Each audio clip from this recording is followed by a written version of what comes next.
In Cedar Hollow, a small town in Oakridge County, the last week of April in 1991 was the most beautiful and the most dangerous time of year for anyone who grew pears.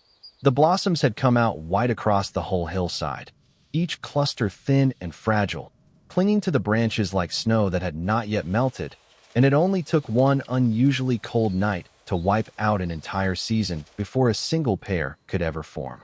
Ruth Hensley, 58 years old, understood that better than most. She had spent her entire adult life beside the orchard that carried her husband's family name. The Hensley Orchard, 20 acres set along a gentle slope on the west side of town, where the wind moving up from the valley was just enough to keep the cold air from settling and pooling among the trees. Walter, her husband, had passed away 2 years earlier from a heart attack in the middle of harvest, leaving Ruth the orchard, a small debt at the local bank, and their 20-year-old son Daniel, who had just finished a year at community college and come home because he could not bear the thought of his mother managing everything alone. The Hensley pear orchard had passed through 3 generations, from Walter's grandfather, who had cleared the land in the 1920s, to Walter's father, and then to Walter himself. Ruth had not been born into farming. She had grown up in a town not far away, working behind the counter of a grocery store before she met Walter. But over 30 years of marriage, she had learned nearly everything Walter knew about caring for these old pear trees. Except for one thing she only discovered on the very night this story turns on. In the middle of April that year, the local farm radio station kept warning of an unusual cold front pushing down from the north, expected to drop the overnight temperature close to freezing by the end of the week, right when the blossoms in the Hensley orchard were at their fullest and most fragile stage. The stage where a temperature of just 2 or 3 degrees below freezing for a few hours could damage the pistils permanently, leaving the trees unable to set fruit no matter how warm the weather turned afterward. The news came at about the worst possible moment, because only a week before, Mr. Calloway, a buyer for the Miller Brothers Packing Company, had stopped by the Hensley place to sign that season's purchase agreement, and in the middle of the conversation he had mentioned, without much thought, that Big Valley Orchards on the other side of town, the largest pear operation in the county, had just installed an entire system of oil-burning smudge pots and wind machines for frost protection, costing tens of thousands of dollars, enough to cover their whole acreage in almost any cold snap. Mr. Calloway said it plainly, not meaning any harm, but the word stayed with Ruth all week anyway, as a reminder that if the Hensley orchard lost its crop to frost this year, while Big Valley kept its full yield, the company would have to think hard about whether small contracts like hers were still worth the risk in years to come. Ruth understood he wasn't trying to hurt her. He was only talking about numbers, but the comment sat in her mind regardless. A quiet warning that a small family farm with modest resources had no way to compete with modern machinery if all it did was stand back and wait. When Daniel heard the forecast, he suggested calling around to rent a portable heater from an equipment supplier in the next county over, even though a single night's rental would eat up nearly all the cash left in the family account after a slow winter with little outside work. Ruth thought it over for a long time, looking through the account book, then shook her head, saying that if they rented equipment but still couldn't cover all 20 acres, the money would be gone for nothing, and she would rather save it for whatever other trouble the next season might bring. That night, after Daniel had gone to bed, Ruth sat alone in the small kitchen, looking out toward the orchard sinking into darkness, trying to think what Walter would have done in this same situation. She remembered an old wooden box up in the attic, where Walter had kept his field notebooks from every year he'd worked the land, a habit he had kept since he was young, recording the weather, the bloom dates, the harvest dates, and scattered notes on things his own father, Daniel's grandfather, had told him by word of mouth years before.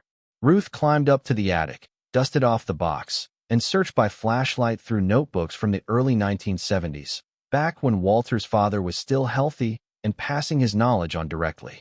In one worn leather-bound notebook, Ruth found a short entry in Walter's familiar slanted handwriting, recounting something his father had told him about a late frost one particular year. That bare ground kept mowed short and moist would hold far more warmth overnight than ground covered in tall weeds or a thick layer of mulch, because bare soil soaked up the sun's heat all day and released it slowly through the night, while tall grass or heavy mulch did the opposite, trapping the cold air. close to the surface and keeping the warmth stored in the ground from ever reaching up into the branches. Walter had added that his father used to water the bare ground under the trees in the afternoon before a forecast frost, since moist soil holds heat better than dry soil, and that this, combined with mowing the grass close around the trunks, could raise the air temperature near the ground by a degree or two compared to areas left with tall grass. Enough sometimes to be the difference between blossoms surviving or not on a night that hovered right at the edge.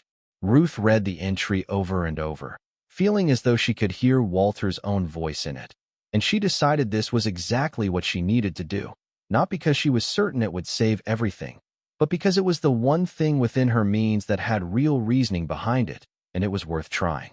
The next morning, Ruth woke Daniel earlier than usual, and the two of them got to work as soon as the dew was still on the leaves. They used the family's old push-reel mower, cutting the grass down close within the root zone of every row of pear trees, exposing the moist brown soil underneath. Work that stretched from morning until nearly noon since the old mower kept clogging with cut grass. By early afternoon, once the forecast confirmed the temperature would fall sharply right after sunset, Ruth turned on the drip. Irrigation lines already running through the orchard, normally used only during dry summer stretches, and watered the bare ground evenly, focusing especially on the area beneath the oldest trees, where the blossoms hung thickest. Daniel, though somewhat doubtful at first that simply mowing grass and watering the ground could do anything against a hard frost, went along with his mother without complaint, partly because there was no other option left, and partly because he noticed she was working with an unusual calm, nothing like the panic he'd imagined someone facing a possible lost harvest would show. Late in the afternoon, the two of them walked the rows one more time, checking every trunk, making sure the ground had been watered evenly and no patch of tall grass had been missed, and then Ruth brought out an old thermometer that had belonged to Walter, setting it at a fixed spot in the middle of the orchard to track the temperature through the night. As evening came on, the wind died down completely, and the sky turned unsettlingly clear, with no clouds to hold any warmth near the ground. Exactly the conditions the radio had warned would make for the worst kind of frost. Ruth did not go to bed. She put on an extra coat, took a flashlight and Walter's old notebook, and sat on the back porch steps, walking out every so often to check the thermometer in the middle of the orchard, writing down the temperature each hour in a new notebook, continuing the same habit Walter and his father had kept for decades before her. Around 9 that evening, the reading was 6 degrees Celsius. By 11, it had dropped to 3. Daniel, unable to sleep, came out to sit with his mother and asked whether she was really sure that mowing grass and watering the ground did anything at all, or whether it was just an old belief that no longer held up in modern times. Ruth answered that she wasn't completely sure. No one could ever be completely sure about the weather, but she believed that warmer ground made for warmer air just above it, something anyone who had ever walked barefoot across the earth in the evening could feel for themselves. And if that was true, then what they had done all day wasn't wasted, even if it turned out not to be enough to save everything. Close to 2 in the morning, the temperature bottomed out at 1 degree below freezing, lower than the danger threshold for pear blossoms, but not as low as the worst forecasts had suggested, and it held there for almost 2 hours before beginning to climb again as morning approached. Ruth and Daniel took turns dozing in their chairs, neither of them really sleeping, until the first light of dawn began to filter through the branches. As soon as it was light enough to see clearly, both of them hurried down the rows, checking each blossom cluster carefully for the telltale dark, blackened pistils that signaled frost damage. In the far corner of the orchard, where the ground dipped lower and cold air seemed to settle more heavily, a few clusters showed light damage, but across most of the orchard, especially in the central rows where they had mowed and watered most thoroughly, the blossoms remained intact, the pistils still holding their healthy pale yellow color. Daniel, seeing this, couldn't hide his surprise, saying he hadn't expected something so simple to make such a clear difference. 3 days later, Mr. Calloway stopped by the Hensley place for his regular pre-harvest check, already braced for bad news, since he knew the recent frost had done real damage to several small orchards nearby that had no way to invest in cold weather equipment. When Ruth walked him through the rows and showed him the survival rate in the central section, Mr. Calloway went quiet for a long moment, bent down to look closely at the blossoms, then asked what exactly she had done that night. Ruth explained plainly, without exaggeration, the mowing, the watering, and Walter's old notebook. Mr. Calloway nodded slowly, saying he'd heard of this kind of technique from old-time growers in other parts, but rarely saw anyone in Oakridge County still practicing it properly, since most people now relied entirely on machinery. He did not apologize for his earlier comment, and Ruth did not expect him to, but when he signed the season's contract, he added a short note saying he intended to record how the Hensley orchard had handled this year's frost as a reference for other small growers his company worked with. Daniel, standing nearby, looked at his mother with a different kind of respect than he'd shown a week before, and that evening he picked up a fresh notebook of his own, asking her to show him how to record temperature and blossom condition the same way Walter always had, so he could keep the habit going in the years ahead, not just for the pear orchard, but for anything else that deserved careful observation before hasty action. What's worth knowing is that the orchard floor technique Ruth used against a late frost in this story is not some baseless folk trick, but a real practice long recorded by agricultural extension services across the American Midwest, based on a straightforward principle of physics.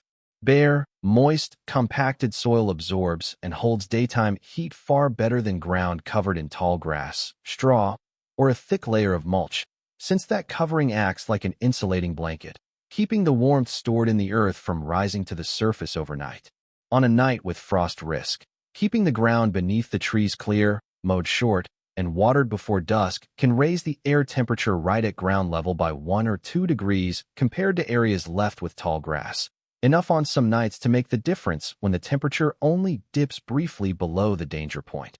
This is not a full substitute for active frost protection systems such as heaters, wind machines, or continuous overhead misting, which remain more reliable during deep or prolonged cold snaps. And the technique cannot guarantee protection for an entire orchard in every situation, especially in low-lying areas where cold air tends to settle.